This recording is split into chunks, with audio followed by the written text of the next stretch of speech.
Okay.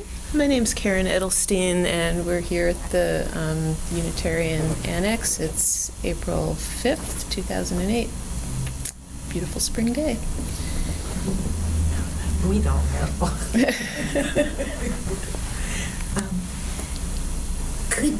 Could you talk a little bit about where you first heard about the encampment? Oh, sure. Well, I was still in college at Cornell during the time that the encampment was starting to get set up, and of course, being around a lot of women who were very involved in the women's movement for what it was at Cornell at that time. I was working I don't even remember what job during the summer, and stayed in Ithaca every summer while I was in college. I think I had just gotten a car also, so I had more mobility and could get up and out of town at that point too. So it was very, very curious, but also didn't really have all of the information about what was going on up there. I'd certainly heard of Green Common, and Romulus seemed a really, really, really far distance from Ithaca at the time. It's funny when I think back on it now, but started going up there for the larger demonstrations really as an observer at first, and then started getting involved in them, the actions. Did you know other people that were getting involved or had been involved?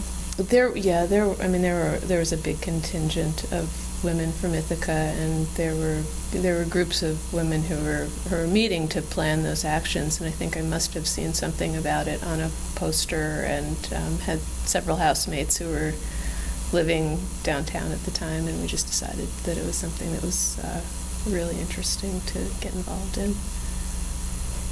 So did you go to the Peace Camp frequently? I didn't spend any time at the encampment itself. I was really only there for the protests and actions, a few of them. So could you talk about what that was like for you? Sure. I'd been around a lot of political activists all through college, but had been more of an observer than really throwing myself into the fray, and I think I was a little intimidated by it. I mean, I had friends all through high school and into college who were going back and forth to Seabrook and getting arrested there, and then when this started happening up here, I thought, there's no reason why I shouldn't be participating. And as I said, it was a little intimidating at first, but then when I realized the community of women especially who were involved with this, it felt very inclusive, and I really loved the range of ages, abilities, and really thoughts that people had in the just in the groups that we were working with. And so it was a real privilege to be part of those. I don't even know if they were called affinity groups at the time, but just to be meeting the women who were involved at that point. So get into your nice little car. Mm-hmm. And were you part of an affinity group? I mean, were you working with other women? Well, there were a couple of actions that I went to. There was one very large one that was just a demonstration at one of the main gates, that I felt like I was just a face in the crowd almost. But the action that we did with a group of about I'm thinking it must have been about 25 women in an early morning on a back road. And I'm still trying to figure out where it was that we actually were. But somebody had planned this out, and we ended up going over, half of the women went over the fence. And I was on the support side, which allowed me to take the photographs, which I've shared already. It was pre-dawn, and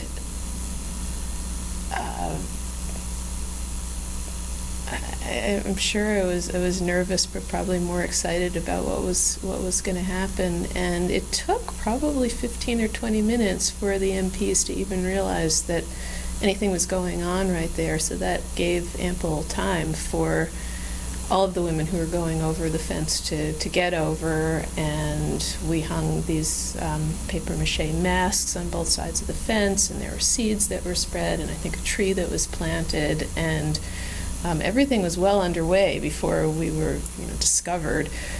And even at that, things went very, very slowly. I was very struck at that time by, I think, how focused and how beautiful all of the women were, and it was just, I think it was the most profound demonstration of courage that I'd ever seen in the face of what seemed to be, the MPs were threatening. I don't think that they were going to necessarily hurt anybody, but they were imposing looking and gentle enough, I guess, when they were hauling people away, but it was still a real, it was the first time I'd ever really come in contact that closely with an arrest happening, and these were my friends who were being hauled away. So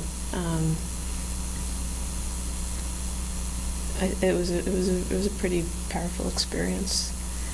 Tell us about the masks or the getting ready for this. We'd met at, and Laura, maybe you remember, was it Deborah Jones, who was the artist who was sort of the lead on the mask making, and we had met once or maybe twice prior to this action in the planning process, and made these masks and decorated them, and some of them were they were representing whatever was in the mind of the woman who was designing the mask, and so it was the whole gamut. And those were all prepared and ready to go prior to the to driving up there. I don't remember whether one of the masks was mine or not. I can't recall. But seemed like there was such a lot of creativity that went into the whole planning of this action, and this really, the masks to me symbolized witness to everything that was going on, and I'm sure that they had different meanings for every woman who did create one. So they were created on your own face? Yeah, they Each were. woman made one on her own They were face. paper mache masks that were then taken off. Had little straws coming out through your nose, and it was layered on your face, and then when you took it off, it was a likeness of yourself, which then you decorated, so it was very, very personal. Were you at the action? No, but now I remember that woman. She was one of my professors at Cornell. Deborah? Yeah, Uh-huh. I'll tell you about that later. Okay. And did you, in the process of the planning, do you remember, did you all decide who would be on one side of the fence and who would be on Oh, the other? absolutely. So- Yeah, that was well planned in advance, because there were that was part of being on the support side, because these women, you could disappear into the military holding cell void, and it was really important to have the contact information and so forth of the people who were getting arrested, and it was an, I think, very intentionally balanced team of women who were on the support side and women who were going to make whatever sacrifice it took to jump the fence. And was it your sense that you all kind of knew what would happen once that you got there, or what you could expect in terms of? I had no idea what was going to happen.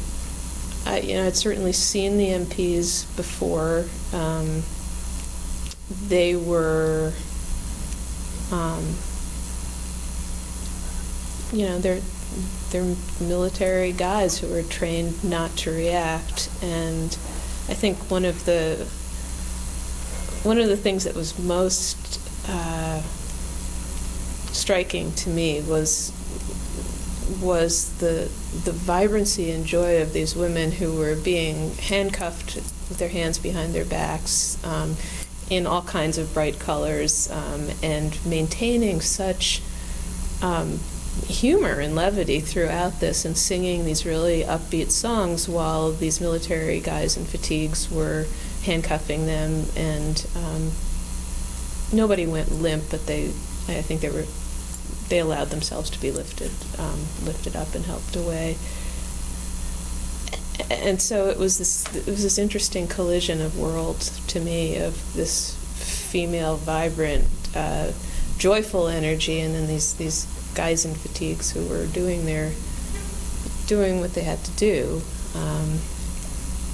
And I kept wondering, as I think everyone does, of how much maybe there's something that's getting through. And there, of course, all of these stories that we hear of, those little breakthrough moments where the soldiers do have an empathetic moment, and I think we all live for those moments.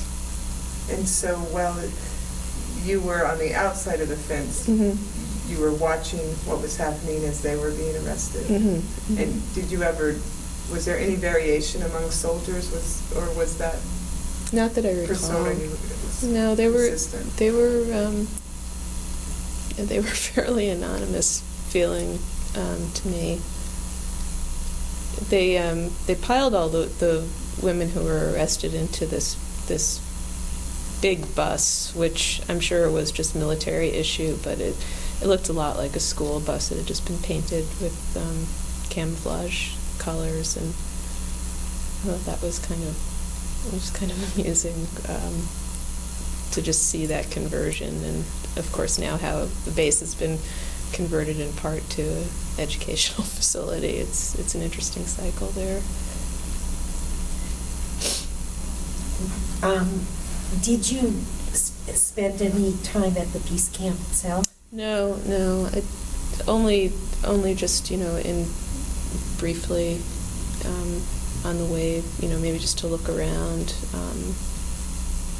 We may have stopped there after. I myself, although I didn't get arrested at this early morning action, there was one not much farther down the road, I think later in August or sometime, where I did go over the fence. There were, I think, 1,000 people who were arrested that day. It was a huge number. Before you go to that, though, I want Yeah. to stay with the other one. Because you talked about that you guys went to sort of an obscure location. Yeah. Was there anybody witnessing or around that was not a part of your affinity group? No. So it was just... It was a back road, and the odd thing is that I drive by the base 3 times a week at this point, and I still can't figure out what back road we must have gone on through to, because it seems to me now that the fence goes all the way around the perimeter just on the highways, but I guess there was some little side road that we got in. So it was just you guys. Yeah. And yeah. in the process leading up to it, did you made a decision not to get arrested? Yeah, especially for me, since I was nervous about it. It was the first political action that I'd really taken part in that closely, and I didn't feel like I had the confidence to do that. And the nice thing about it was that I think everybody who wasn't willing to take that step was validated perfectly well. So it was, I didn't feel any hesitancy to just follow what my gut was saying at that point. And as far as support, did each woman have a corresponding woman that she would support, or was sort of a group effort? I think it was a group thing. I don't recall being responsible for one particular woman, although it makes sense that we would have been. So I don't remember. Those were the little questions I had. If that's what you want to go back to. So you also then participated where you went over the fence, you said? Yeah, there was a really big demonstration. I don't think it was the same day.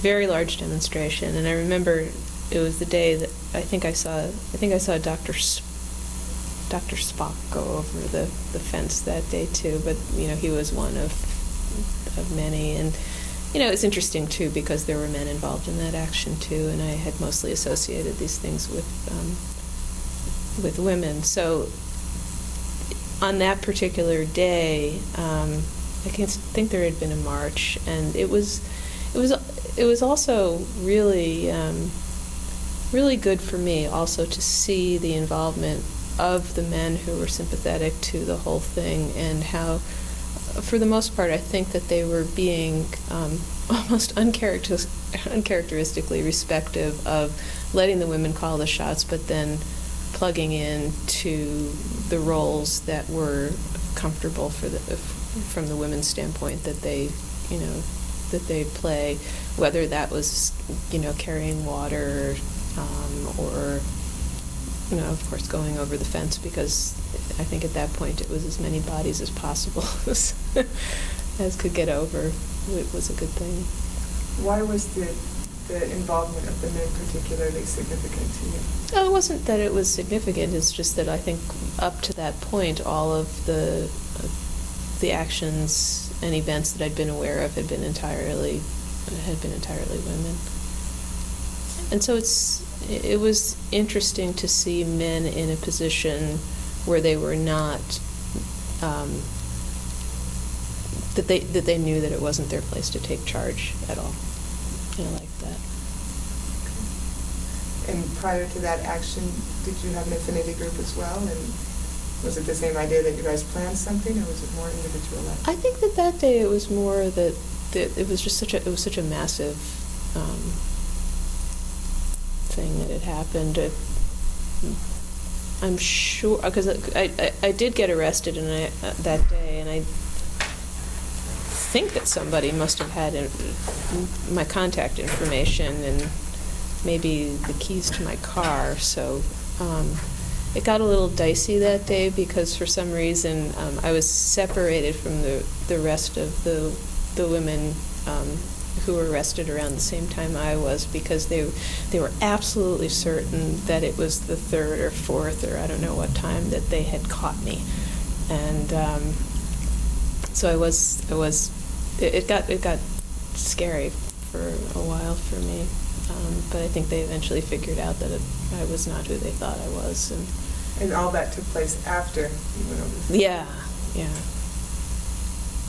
So it was something that I hadn't, I thought it was going to be fairly quick, go over, make a point, and then I'd get released, but it didn't turn out that way. I think I was detained for quite a while that day. Do you remember anything that took No, place there when was. you were detained? They basically kept us. Was I fingerprinted? I was fingerprinted, I think, and I did receive a ban and bar letter that day, but I do remember being separated and questioned quite a bit more intently than the other people who I was expecting I'd be spending the afternoon with. And of course it was nothing compared to what other people all around the world who are hauled in for far less serious charges than what I was taken in for, and what they have to go through. So it was, I think back on that a lot, and how scary that was, and then just how it's probably magnified by so many hundreds of times all around the world. Is that the only time you've been arrested for civil disobedience? That's the only time, yeah. So you have that to draw on. Mm-hmm. And were you ever a part of any actions after that Dr. Spock October action in '83? At Romulus, no. Okay. No. I think that, when I was thinking about, well, what really can I say today during this interview?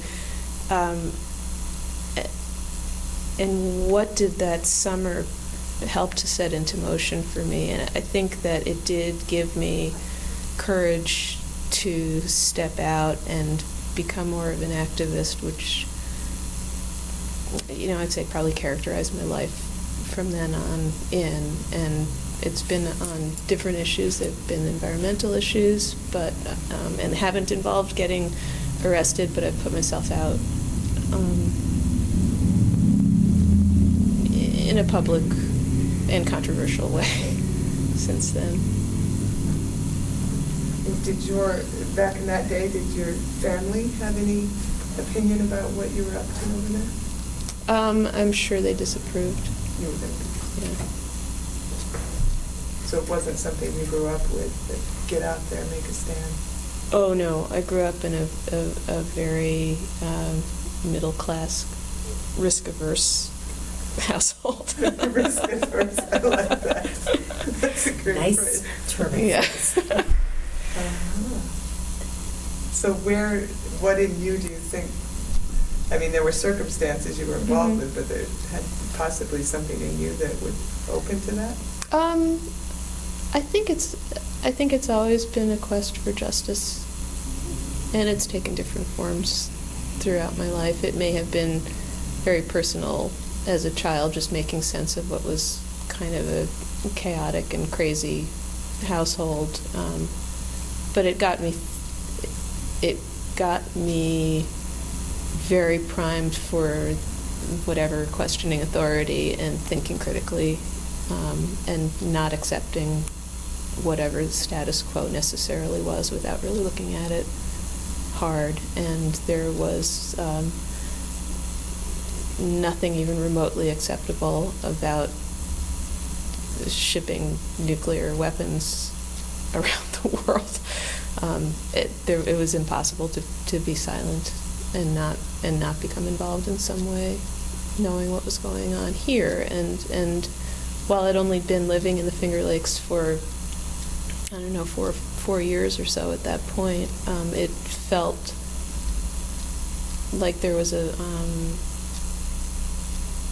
for me, a very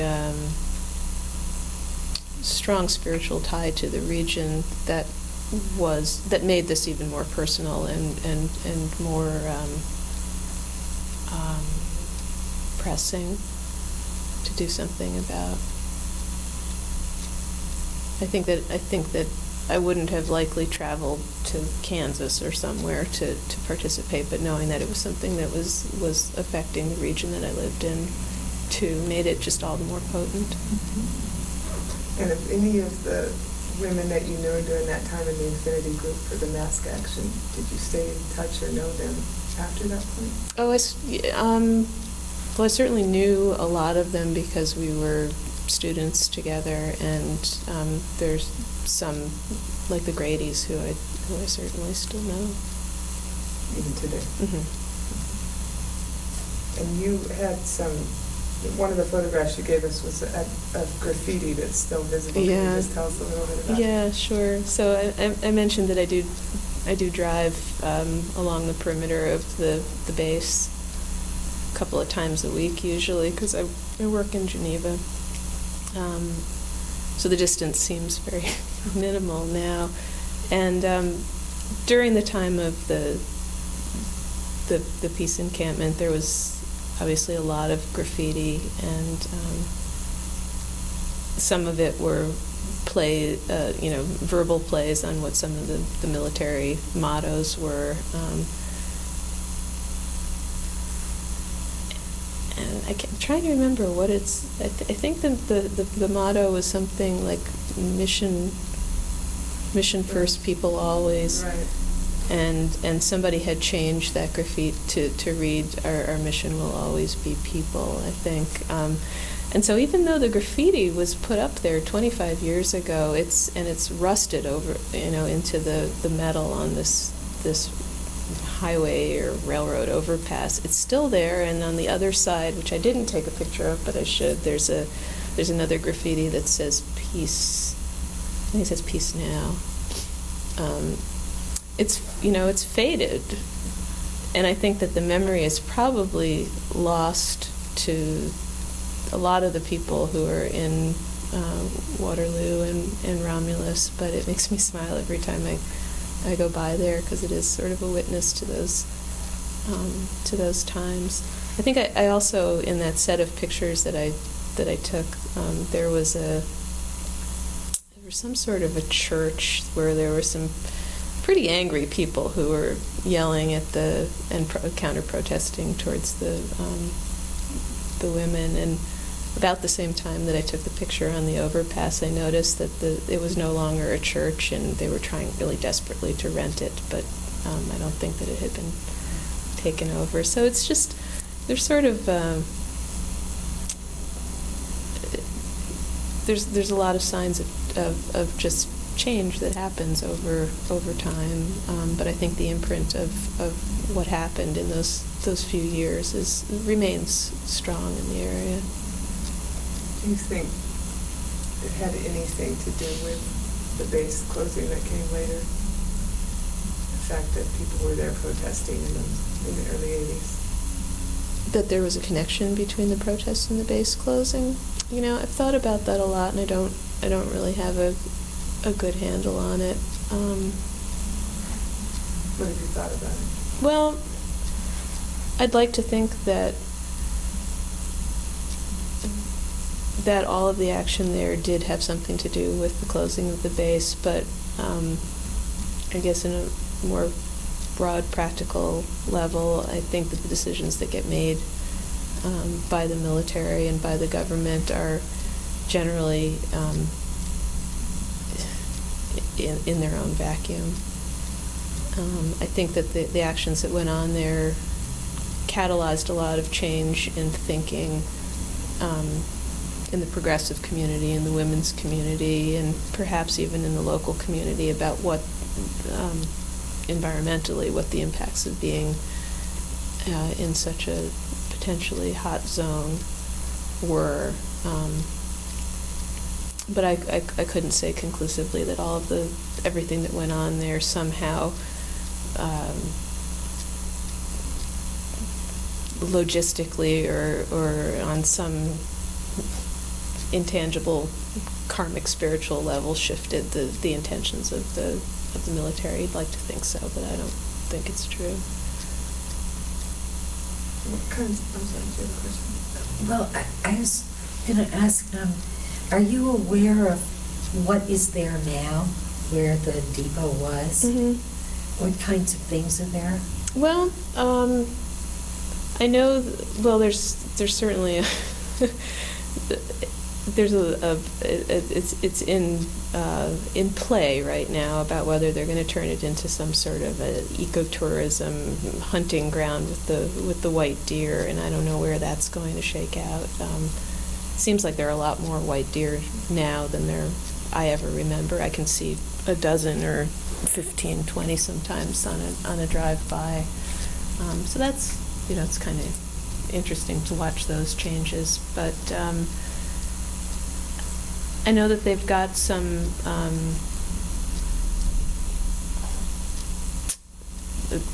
I think I heard that there was some sort of a jail that was up there, and there's also one of the.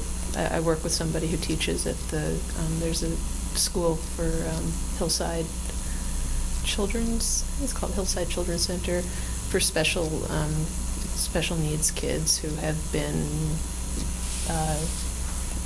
sort of tangled with the law. So it's a residential program, and someone I work with teaches there. So it was interesting going in and visiting her in her classroom, because technically I still have that Bannon Barr letter, and we joked about that.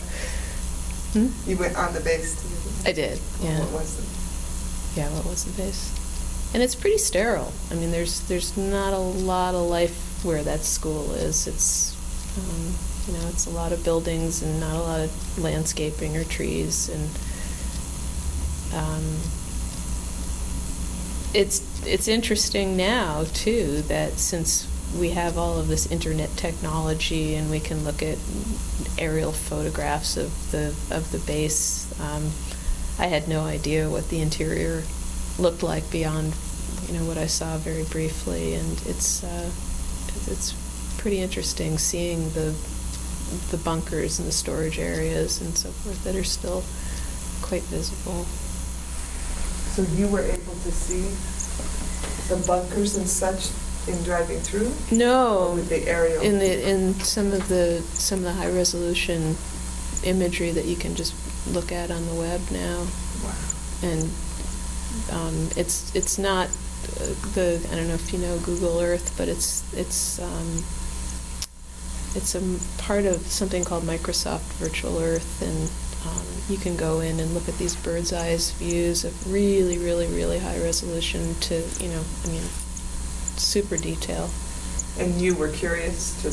I was absolutely You were. curious. I do a lot of cartography as part of my job now, and so it's always interesting to me to look at stuff from above and then be able to imagine what it's like on the ground.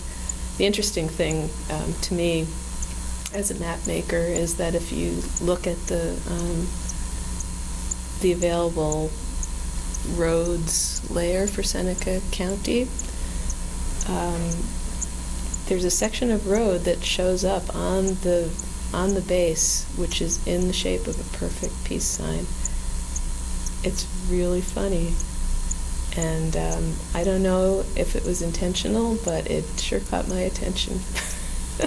But that's the legal roads. I'll email you.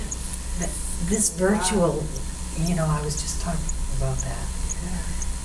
Virtual Earth. Yes, on the web, That's so phenomenal. on our blog spot, I was going like, hey, we could take people on a walk around the base. I mean, we could give future people an idea of what went on and what it was like, and we could walk them around. I'm anxious to talk to you. But yeah, the peace sign is a hoot. That is astounding. It's facing that way instead of this way, but it's still, it's absolutely. And it was some storage facility that it was a rectangular building, and when you look at it from the photograph, it has a lot of radial roads that come out of it, but when you look at the way the roads have been drawn on a paper map, the only ones that are shown are those. So maybe there was somebody who had a good sense of humor in the mapping office. You talked about, in looking back at that summer for you as a start of an activism for you. What does that look like for you today? What are things that are important to you? I've been working on conservation planning and environmental protection projects for the better part of the last 20 years, and some of it is a large part of it is based in the Finger Lakes right here. I work 2 different jobs, and one of them is conservation planning and map making, and the other work that I do is a lot of volunteer work in the community around environmental causes. Some of it has been around forest protection on the national forest west of here. Some of it has been on waterway and land quality protection. So my work is as an activist and as an educator, and right now I work a lot with middle and high school teachers on environmental issues and professional development. So I think that what's underlying a lot of my, what's I guess a common thread is that there's a curiosity and, again, that sense of justice and getting information into the hands of people so that they can make responsible long-term decisions about the health of our planet. And I think a lot of that was really rooted in what took hold in me that summer.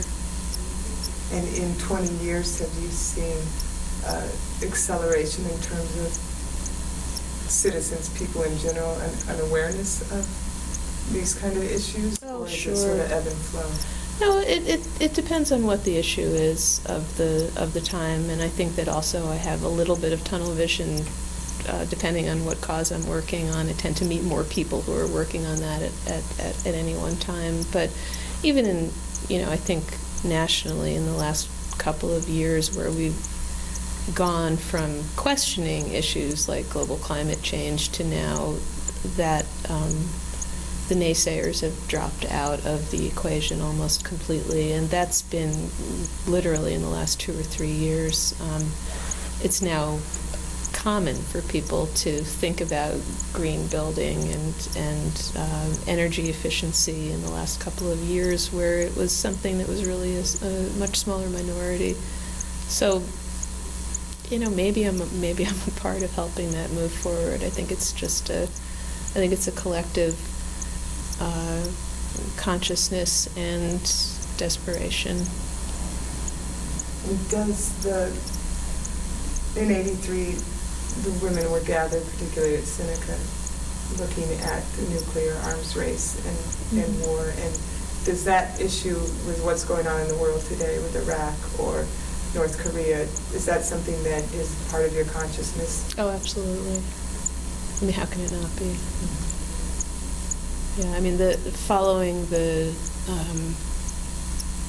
wars through my lifetime have been, there's been a personal connection for me, probably in a different way than most people. I certainly feel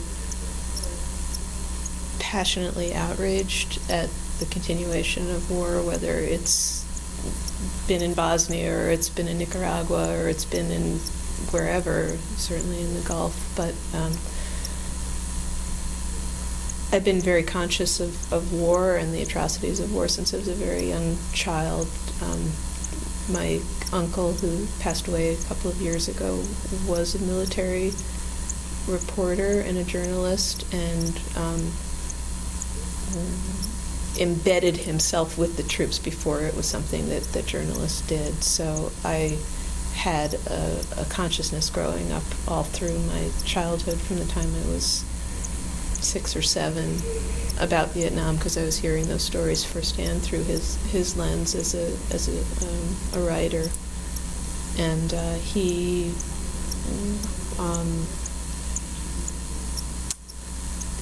was covering troops in Afghanistan up until when he fell ill with an extremely rare form of cancer, which was Gulf War syndrome related, and then passed away a few years later. So, yeah, it struck very personally, and he also had I think a similar, probably something that I try as best as I can to emulate, a sense of justice and need for truth-telling that I think he was an extraordinary example of, and put himself and his career at risk over and over and over again to get more information and get the stories told.